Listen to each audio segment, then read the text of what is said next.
ഏവർക്കും ഈശ്വരയ്ക്കട്ടെ. ഏവർക്കും നമസ്കാരം. ബാറായുടെ മൂന്നാം ഭാഗത്തിലേക്ക് ഇന്ന് നാം കടക്കുകയാണ്. അതായത് ഇക്വേഷനിലേക്ക് 1:4, 2:5 ആൻഡ് 3:6. അതിൻ്റെ ആന്തരികമായ ഘടനകളിലേക്കാണ്, ആഴത്തിലേക്കാണ് എവരെയും സ്വാഗതം ചെയ്യുകയാണ്. ബൈബിളിലെ പ്രപഞ്ച സൃഷ്ടിയിൽ ഒളിപ്പിച്ചു വെച്ച നിഗൂഢമായ ചില രഹസ്യങ്ങളിലേക്ക്. ഏവർക്കും ഈശ്വരയ്ക്കട്ടെ. ഏവർക്കും നമസ്കാരം.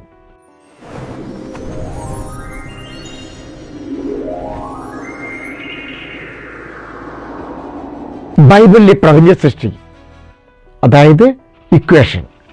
ഒന്നാം ദിവസം വെളിച്ചം. ഉൽപ്പത്തി പുസ്തകം 1 അധ്യായം 3 മുതൽ 5 വരെ വാക്യങ്ങൾ. 4-ാം ദിവസം സൂര്യൻ, ചന്ദ്രൻ, നക്ഷത്രങ്ങൾ. ഉൽപ്പത്തി പുസ്തകം 1 അധ്യായം 14 മുതൽ 19 വരെ വാക്യങ്ങൾ.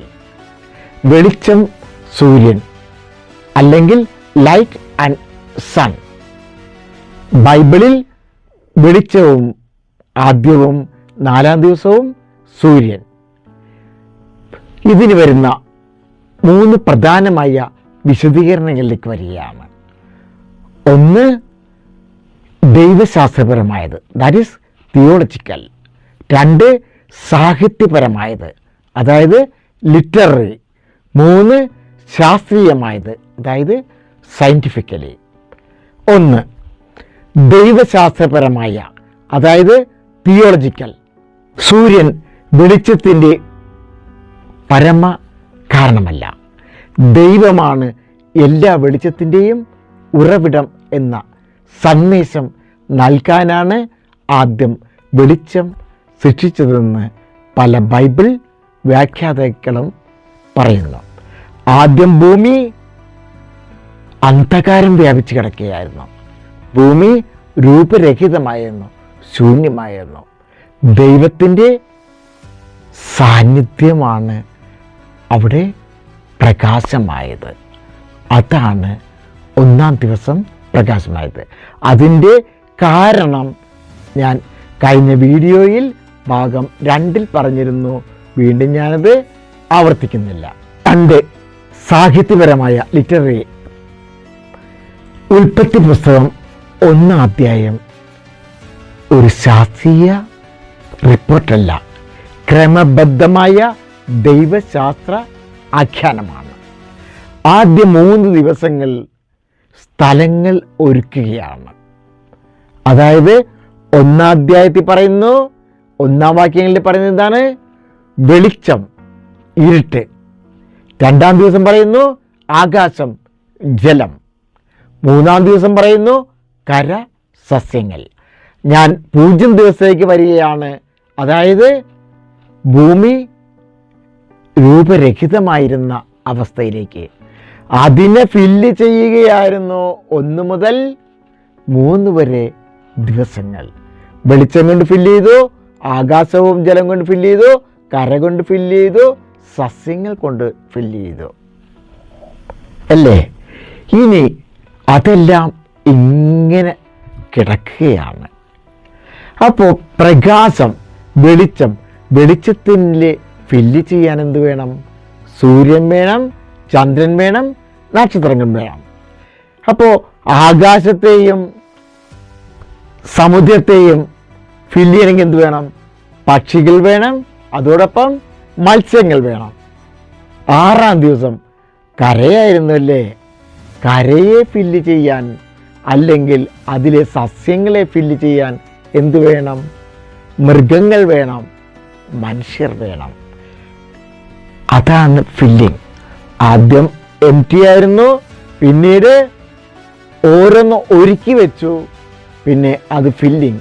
അതാണ് 1:4, 2:5, 3:6. ഇതാണ് ഉൽപ്പത്തി 1-ലെ സാഹിത്യ ഘടനയായി പല പണ്ഡിതരും ചൂണ്ടിക്കാണിക്കുന്നത്. ഇനി 3-ാമത്തത് ശാസ്ത്രീയമായത്. ആധുനിക ശാസ്ത്രത്തിൻ്റെ ഭാഷയിൽ നോക്കിയാൽ സൂര്യനില്ലാതെ ഭൂമിയിൽ ഇന്നറിയുന്ന രീതിയിലുള്ള പകൽ വെളിച്ചം സാധ്യമല്ല. അതിനാൽ ഉൽപ്പത്തി 1-നെ ആധുനിക ശാസ്ത്ര പാഠപുസ്തകമായി വായിക്കാതെ വിശ്വാസ പ്രഖ്യാപനമായി വായിക്കണമെന്നാണ് സഭ പഠിപ്പിക്കുന്നത്. 1:4, 2:5, 3:6 എന്ന ഇക്വേഷനിലൂടെ. ആദ്യത്തെ ഭാഗത്തിൻ്റെ സമാന്തരമായി തന്നെയാണ് രണ്ടാം ഭാഗം വരുന്നത്. പല ബൈബിൾ പണ്ഡിതന്മാരും ചൂണ്ടിക്കാണിക്കുന്ന ഫ്രെയിം വർക്ക് ഇൻ്റർപ്രിറ്റേഷനാണ്, അതായത് ചട്ടക്കൂട് വ്യാഖ്യാനമാണ് ഈ സാഹിത്യ ഘടനയുമായി യോജിക്കുന്നത്. 1-ാം ദിവസവും 4-ാം ദിവസവും വെളിച്ചവും അതിൻ്റെ ഭരണവുമായി ബന്ധപ്പെട്ടിരിക്കുന്നു. വെളിച്ചത്തെ നിയന്ത്രിക്കുന്ന ആരാണ്? സൂര്യനും ചന്ദ്രനുമാണ്. അപ്പം അതായത് 1-ാം ദിവസത്തെ നിയന്ത്രിക്കുന്ന അല്ലെങ്കിൽ ഭരിക്കുന്നത് ആരാണ്? സൂര്യനും ചന്ദ്രനുമാണ്. അപ്പോൾ 2-ാം ദിവസത്തെ അത് ഭരിക്കുന്നത് ആരായിരിക്കും? ആകാശത്തെയും ജലത്തെയും ഭരിക്കുന്നത് അവയുടെ ജീവികളുമായിട്ട് ബന്ധപ്പെട്ടാണ്. 3-ാം ദിവസവും 6-ാം ദിവസവും തമ്മിൽ ബന്ധപ്പെടുന്നത് തന്നെയാണ്. അതിൽ ഭരിക്കുന്നത് അതിലെ ജീവജാലങ്ങളാണ്. അപ്പം നാം ചോദിക്കുന്ന മറ്റൊരു ചോദ്യമാണ്, 1-ാം ദിവസം കഴിഞ്ഞ് 4-ാം ദിവസമാണ് സൂര്യനെ സൃഷ്ടിച്ചതെങ്കിൽ, അതായത് ഒരു ദിവസം എന്ന് പറയുന്നത് എങ്ങനെയാണ് നമ്മൾ ഉദ്ദേശിക്കുന്നത്? സൂര്യോദയം മുതൽ സൂര്യ അസ്തമയം വരെയുള്ള ആ ടേമിനെയാണ് നാം ഒരു ദിവസം എന്ന് പറയുന്നത്. അപ്പോൾ സൂര്യനില്ലെങ്കിൽ പിന്നെ എങ്ങനെയാണ് ആ ദിവസങ്ങളെ കണക്കാക്കുന്നത്? അതിനെപ്പറ്റി പറയുകയാണെങ്കിൽ ദൈവശാസ്ത്രപരമായ ഒരു വിശദീകരണം അവിടെ വരികയാണ്. 1-ാം ദിവസവും 2-ാം ദിവസവും 3-ാം ദിവസവും എങ്ങനെ കണക്കാക്കി എന്ന് ചോദിക്കണമെങ്കിൽ അതിന് 3 വിശദീകരണമാണുള്ളത്. അതിൽ ആദ്യത്തെ വിശദീകരണമാണ് ദൈവശാസ്ത്രപരമായ വിശദീകരണം. ഉൽപ്പത്തി 1-ാം അധ്യായത്തിൽ ദിവസത്തെ ഹിബ്രുവിൽ പറയുന്നത് യോം എന്നാണ്. യോം എന്നത് എല്ലായ്പ്പോഴും 24 മണിക്കൂർ എന്ന അർത്ഥത്തിലല്ല ഉപയോഗിച്ചിരിക്കുന്നത്. ഒരു കാലഘട്ടം, യുഗം അല്ലെങ്കിൽ ദൈവം നിശ്ചയിച്ച ഒരു പ്രവർത്തന ഘട്ടം എന്ന അർത്ഥത്തിലും ആണ് ഉപയോഗിച്ചിരുന്നത്. ആയതിനാൽ ആദ്യത്തെ 3 ദിവസങ്ങൾ സൂര്യനെ ആശ്രയിച്ച സമയമാപനം ആകണമെന്ന് ഇല്ല. അപ്പം അതിൽ നിന്ന് മനസ്സിലാക്കുക, നമ്മളുടെ ട്രാൻസ്ലേഷൻ പലപ്പോഴും മൂലപദത്തെ അതേപോലെ തന്നെയല്ല തർജ്ജമ ചെയ്യുന്നത്. യോം എന്നത് നാം ദിവസങ്ങളായിട്ടെടുത്തു. അപ്പോൾ അവിടെ ആ യോം എന്താണെന്ന് അറിയുന്നില്ല. ആ യോമിനെ പറ്റി ഞാൻ വിശദമായി തരുന്നുണ്ട്. 2 സാഹിത്യപരമായ വിശദീകരണം. സന്ധ്യയായി, പ്രഭാതമായി എന്ന ആവർത്തനം സൃഷ്ടി വിവരണത്തിൻ്റെ സാഹിത്യ ഘടനയുടെ തന്നെ ഒരു ഭാഗമാണ്. അത് ഓരോ സൃഷ്ടിഘട്ടത്തിൻ്റെയും പൂർത്തീകരണത്തെ സൂചിപ്പിക്കുന്ന രീതിയിലാണ് പല ബൈബിൾ പണ്ഡിതന്മാരും അതിനെ വിശദീകരിക്കുന്നത്. ഇനി 3-ാമത്തത് അക്ഷരാർത്ഥ വ്യാഖ്യാനം. ചില ക്രൈസ്തവ വിഭാഗങ്ങൾ ദൈവം സൂര്യൻ സൃഷ്ടിക്കുന്നതിന് മുമ്പും വെളിച്ചവും സമയചക്രവും അത്ഭുതകരമായി നിലനിർത്തിയെന്നാണ് വിശ്വസിക്കുന്നത്. ആയതിനാൽ തന്നെ ആ 3 ദിവസങ്ങളും യഥാർത്ഥ 24 മണിക്കൂർ ദിവസങ്ങളായിരുന്നു എന്നാണ് അവർ പറയുന്നത്. എന്നാൽ കത്തോലിക്ക സഭയുടെ നിലപാടെന്താണ്? കത്തോലിക്ക സഭ സാധാരണയായി ഉൽപ്പത്തി 1-ാം അധ്യായത്തിനെ ആധുനിക ശാസ്ത്രപാഠമായി വായിക്കാതെ ദൈവം സർവ്വ സൃഷ്ടികളുടെയും ഉറവിടമാണ് എന്ന വിശ്വാസ സത്യം പഠിപ്പിക്കുന്ന ദൈവശാസ്ത്ര ആഖ്യാനമായി വായിക്കണമെന്നാണ് പറയുന്നത്. ആയതിനാൽ ദിവസം എന്നത് നിർബന്ധമായും ഇന്നത്തെ 24 മണിക്കൂർ എന്ന അർത്ഥത്തിൽ മാത്രം മനസ്സിലാക്കേണ്ടതില്ല എന്നാണ് പറയുന്നത്. 4-ാം ദിവസത്തിന് മുമ്പ് സൂര്യനില്ലായിരുന്നെങ്കിൽ ദിവസം എങ്ങനെ? ബൈബിൾ പറയുന്ന ദിവസം എന്നത് ക്ലോക്കിലെ 24 മണിക്കൂർ മാത്രമല്ല, ദൈവത്തിൻ്റെ സൃഷ്ടികർമ്മത്തിലെ ഓരോ ഘട്ടത്തെയും സൂചിപ്പിക്കുന്ന സാഹിത്യ ദൈവശാസ്ത്ര പദമായും അതിനെ പല പണ്ഡിതന്മാരും മനസ്സിലാക്കുന്നു എന്ന് തന്നെയാണ് ഇത്രയും നേരം പറഞ്ഞതിൽ നിന്ന് മനസ്സിലാക്കാവുന്നത്. ഇനി യോം എന്ന ഹിബ്രു പദമാണ് ഉൽപ്പത്തി പുസ്തകത്തിൽ ദിവസം എന്ന് വിവർത്തനം ചെയ്തിരിക്കുന്നത്. ഈ പദത്തിന് ഒരു അർത്ഥം മാത്രമല്ല സന്ദർഭം അനുസരിച്ച് പല അർത്ഥങ്ങളുണ്ട്. യോം എന്ന പദത്തിൻ്റെ പ്രധാന അർത്ഥങ്ങൾ ഒന്ന് പറയുകയാണെങ്കിൽ 24 മണിക്കൂർ ആയ ദിവസം. ഇതാണ് ഏറ്റവും സാധാരണ അർത്ഥം. 7-ാം ദിവസം സാബത്ത് ഇന്ന്. ഇവിടെ യോം ഒരു സാധാരണ ദിവസത്തെ സൂചിപ്പിക്കുകയാണ്. രണ്ടാമത്തത് പകൽ സമയം, അതായത് വെളിച്ചമുള്ള സമയം. ഉൽപ്പത്തി 1-ാം അധ്യായം 5-ാം വാക്യത്തിൽ ദൈവം വെളിച്ചത്തെ പകലെന്നും, അതായത് യോം എന്നും, ഇരുട്ടിനെ രാത്രി എന്നും വിളിച്ചു. ഇവിടെ യോം എന്നത് 24 മണിക്കൂറല്ല, പകൽ സമയം മാത്രമാണ്. ആ പകൽ സമയം എത്ര മണിക്കൂറുണ്ട്, അതാണ് എത്ര സമയം, എത്ര ദിവസങ്ങളുണ്ട്, എത്ര യുഗമുണ്ട്, അതാണ് ഇവിടെ യോം എന്ന് പറയുന്നത്. മൂന്നാമത്തെ പറയാവുന്നത് ഒരു കാലഘട്ടം അല്ലെങ്കിൽ ഒരു യുഗമായി യോമിനെ ചിന്തിക്കാം. ഹിബ്രു ഭാഷയിലെ യോം ദീർഘകാലത്തെയും സൂചിപ്പിക്കുന്നു എന്ന് ഞാൻ പറഞ്ഞു. കർത്താവിൻ്റെ ദിവസം, ഡേ ഓഫ് ലോഡ്, ഒരു 24 മണിക്കൂറല്ല, ദൈവത്തിൻ്റെ വിധിയുടെയും ഇടപെടലിൻ്റെയും കാലഘട്ടമാണ്. ഇതിൻ്റെ കാലത്ത് എന്ന ആശയത്തിലും യോം എന്ന് പ്രയോഗമുണ്ട്. ഒരു പ്രത്യേക സംഭവം അല്ലെങ്കിൽ അവസരത്തെ യോം എന്ന് പറയുന്നു. ഉൽപ്പത്തി പുസ്തകം 2-ാം അധ്യായം 4-ാം വാക്യത്തിൽ കർത്താവായ ദൈവം ഭൂമിയും ആകാശവും സൃഷ്ടിച്ച ദിവസത്തിൽ, അവിടെ പറയുന്നത് ബയോം, യോം തന്നെയാണ്. ഇവിടെ ദിവസം എന്നത് 6 ദിവസങ്ങളിലെ മുഴുവൻ സൃഷ്ടികർമ്മത്തെയും ഒറ്റ പദത്തിൽ സൂചിപ്പിക്കുകയാണ്. ആയതിനാൽ ഇവിടെ യോം എന്നത് 24 മണിക്കൂർ എന്ന അർത്ഥത്തിലല്ല. അതുകൊണ്ട് ഉൽപ്പത്തി പുസ്തകത്തിലെ ദിവസങ്ങൾ എന്താണ്, അതായത് ഉൽപ്പത്തി പുസ്തകത്തിലെ 1-ാം അധ്യായത്തിലെ ദിവസങ്ങൾ എന്താണ്? ഇതിന് ക്രൈസ്തവരിൽ വ്യത്യസ്തമായ അഭിപ്രായങ്ങളുണ്ട്. ചില 23 മണിക്കൂർ ദിവസങ്ങൾ, ചിലർ ദീർഘമായ യുഗങ്ങൾ, ചിലർ ദൈവശാസ്ത്രപരമായ സാഹിത്യഘട്ടങ്ങൾ.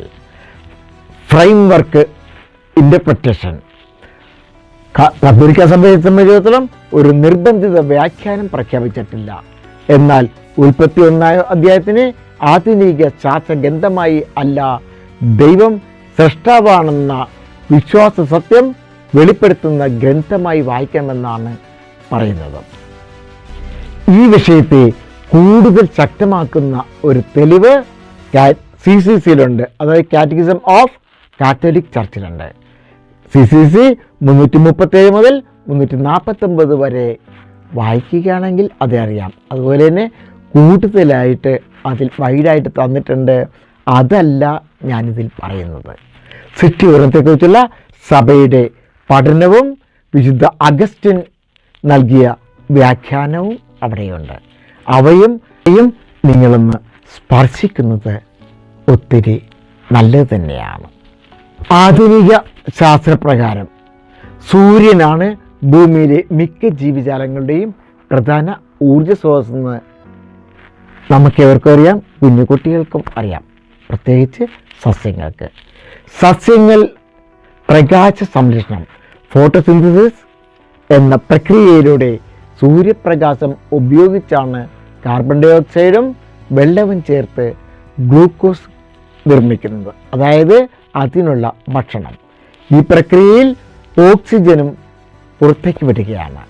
ആയതിനാൽ ഇന്നത്തെ ഭൂമിയിലെ സസ്യലോകം സൂര്യപ്രകാശമില്ലാതെ നിലനിൽക്കില്ല.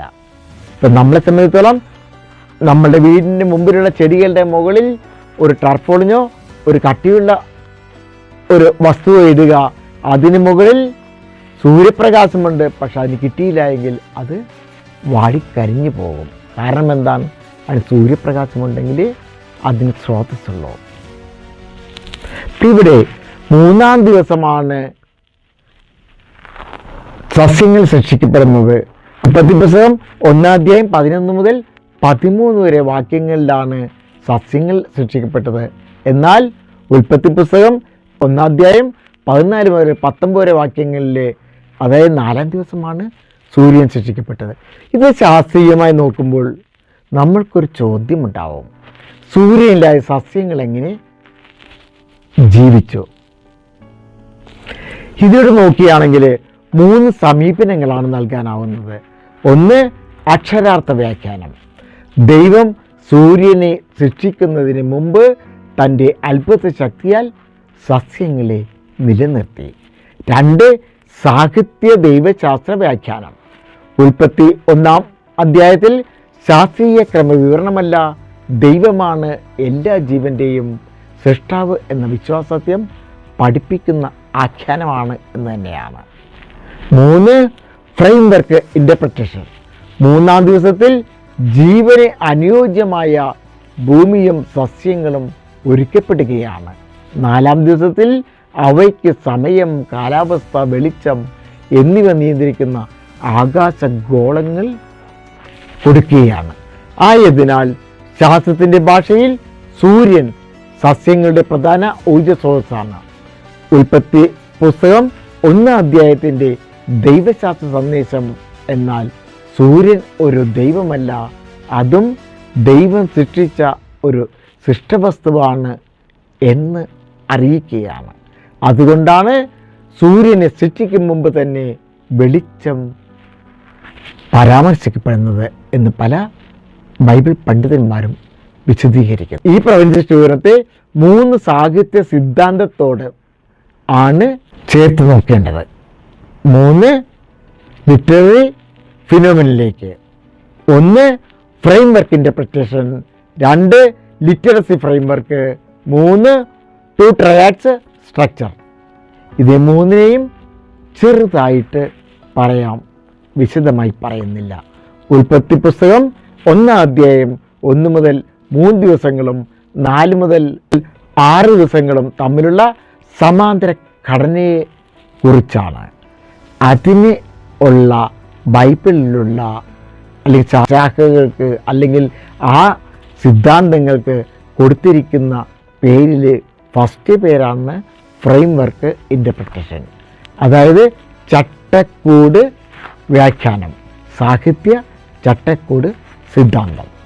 ഈ സമീപനം അനുസരിച്ച് ഉൽപ്പത്തി പുസ്തകത്തിലെ പ്രപഞ്ച വിവരണം ഒരു കൃത്യമായ കാലക്രമ റിപ്പോർട്ട് അല്ല, ആ ക്രോണോളജി അല്ല, മറിച്ച് സാഹിത്യപരമായി ക്രമീകരിച്ച ദൈവശാസ്ത്ര ആഖ്യാനമാണ്. അതിൻ്റെ സമാന്തര ഘടന എന്ന് പറയുന്നത് രൂപപ്പെടുത്തലാണ്, ഫോമിങ്. പിന്നെയുള്ളത് ഫില്ലിംഗ്, അതായത് 1, 2, 3 രൂപപ്പെടുത്തലും 5, 6 നിറയ്ക്കലുമാണ്. 1-ാം ദിവസം വെളിച്ചവും, 4-ാം ദിവസവും സൂര്യചന്ദ്രനും, 2-ാം ദിവസം ആകാശവും സമുദ്രവും, 5-ാം ദിവസം പക്ഷികളും മത്സ്യങ്ങളും, 3-ാം ദിവസം കരയും സസ്യങ്ങളും, 6-ാം ദിവസം മൃഗങ്ങളും മനുഷ്യനും. ആയതിനാൽ തന്നെ 1:4, 2:5, 3:6 എന്ന സമാന്തരതയെ ഫ്രെയിംവർക്ക് ഇൻ്റർപ്രിറ്റേഷൻ എന്നാണ് വിളിക്കുന്നത്. ഇന്ന് ചിന്തിക്കുക, 1ഉം 4ഉം 2ഉം 5ഉം 3ഉം 6ഉം കൂടി വരുമ്പോൾ ആ ഒരു ഘടനയെ, ആ ഒരു സിസ്റ്റത്തെ പറയുന്ന പേരാണ് ഫ്രെയിംവർക്ക് ഇൻ്റർപ്രിറ്റേഷൻ. അപ്പോൾ ഇനി ആരുടെയും പറയുമ്പോൾ അത് ഫ്രെയിംവർക്ക് ഇൻ്റർപ്രിറ്റേഷൻ എന്ന് പറയുക. രണ്ടാമത്തെ ലിറ്ററസി ഫ്രെയിംവർക്കാണ്, സാഹിത്യ ചട്ടക്കൂടാണ്. ഇതേ ആശയത്തിന് ഉപയോഗിക്കുന്ന മറ്റൊരു പേരാണ് ലിറ്ററസി ഫ്രെയിംവർക്ക്. പല ബൈബിൾ പണ്ഡിതന്മാരും ഈ പദമാണ് ഉപയോഗിക്കുന്നത്. മൂന്നാമത് 2 ട്രയാഡ്സ് സ്ട്രക്ചർ, 2 ത്രയങ്ങളുടെ ഘടന. ചില ബൈബിൾ വ്യാഖ്യാന ഗ്രന്ഥങ്ങൾ ഇതിനെ 2 ട്രയാഡ്സ് അല്ലെങ്കിൽ 2-3 ദിവസ കൂട്ടങ്ങൾ എന്നാണ് വിളിക്കുന്നത്. അതായത് 1, 2, 3, അതിനെ 4, 5, 6. അപ്പം ആദ്യത്തെ കൂട്ടം എന്ന് പറയുന്നത്, ട്രയഡ് എന്ന് പറയുന്നത് സൃഷ്ടിയുടെ മേഖലകൾ ഒരുക്കുന്നു, 1, 2, 3. 2ാം ട്രയഡ് എന്ന് പറയുന്നത് ആ മേഖലകളെ ജീവികളാൽ അല്ലെങ്കിൽ ഭരണാധികാരികളിൽ നിറയ്ക്കുന്നു. ഇത് കത്തോലിക്ക സഭ ഔദ്യോഗിക സിദ്ധാന്തമായി പ്രഖ്യാപിച്ചിട്ടില്ല. എന്നാൽ ആധുനിക കത്തോലിക്ക, പ്രൊട്ടസ്റ്റന്റ്, യഹൂദ ബൈബിൾ പഠനരംഗങ്ങളിൽ വ്യാപകമായി ചർച്ച ചെയ്യപ്പെടുന്ന ഒരു വ്യാഖ്യാന രീതിയാണ് ഇൻ്റർപ്രറ്റീവ് അപ്രോച്ച്. ബൈബിൾ പഠന ലോകത്ത് അംഗീകരിക്കപ്പെട്ട ഒരു സാഹിത്യ വിശകലന രീതിയാണ്. ഏവർക്കും നമസ്കാരം. അടുത്ത വീഡിയോയിൽ വീണ്ടും കാണാം. ഇതിൻ്റെ തുടർച്ച ദൈവം അനുഗ്രഹിക്കട്ടെ. അടുത്ത വീഡിയോയിൽ നമുക്ക് വീണ്ടും കാണാം. ഈ വീഡിയോ നിങ്ങൾക്ക് ഉപകാരപ്രദമായെന്ന് തോന്നിയാൽ മറ്റുള്ളവർക്കും കൂടെ ലഭിക്കുവാൻ ഷെയർ ചെയ്യാൻ മറക്കില്ലല്ലോ. ഇനിയും ഇതുപോലെയുള്ള വീഡിയോകൾ ലഭിക്കുവാനായി സബ്സ്ക്രൈബ് ചെയ്തിട്ടില്ല എങ്കിൽ സബ്സ്ക്രൈബ് കൂടെ ചെയ്യണേ.